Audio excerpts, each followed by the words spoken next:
A funny thing is happening with the launch games for the PlayStation Vita.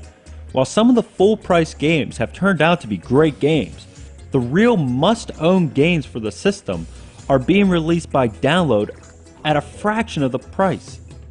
These include Super Stardust Delta, Escape Plan, and this, Tales from Space, Mutant Blobs Attack.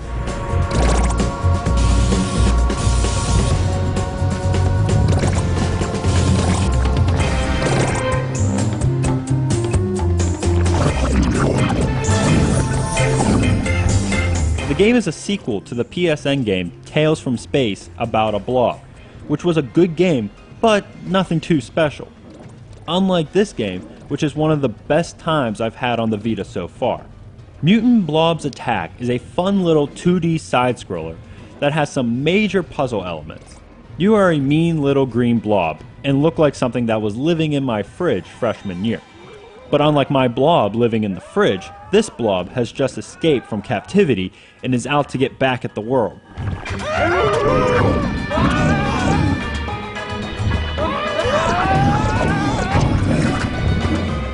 You move through the world with the analog sticks and jump around with the X button. Each level is broken into different sections, with a clog stopping you from moving forward. The only way to get past this clog is to eat enough objects that you become big enough that you can absorb it. So you need to explore the area and move through the physics-based puzzles in order to find all the things and keep growing. All the while, you must avoid what every blob is afraid of, and that is getting squished. But you're not your typical green blob that just sits in one spot and smells bad. This blob has many different powers that help him move through the world. It can send out a bolt of electricity that moves platforms that are in the way. This is controlled with the touchscreen. You place your finger on the screen and drag the platform out of the way. Also, one of my biggest fears has been realized, and that is flying, jet-powered blobs.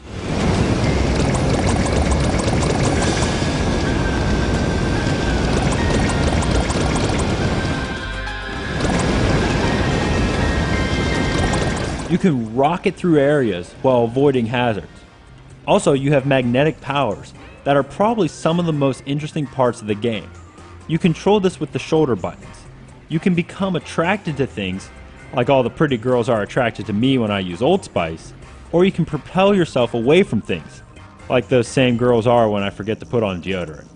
Some areas get really complicated as you propel yourself off some things to bond to the next, while avoiding certain death that waits below if you mess up. All this takes place in some nice locations. You start off on a college campus, but soon move on to a town and even the moon and army base. Each of the levels are impressive, with a lot of detail in the background and plenty of objects for you to digest. The game has a 1950s feel, which fits perfectly with this game. It makes you feel like you're starring in a cheesy B-movie monster flick from the 50s, which is absolutely fantastic. Mutant Blobs Attack is one of the best games out now for the Vita, and it is also one of the cheapest. It has a great art direction, impressive graphics and puzzles, and tight and addictive gameplay. It really has everything you need. Mix in online leaderboards and controls that are enhanced by the Vita's features and not held back by them, and you got a game that is a must download, or at least a must play.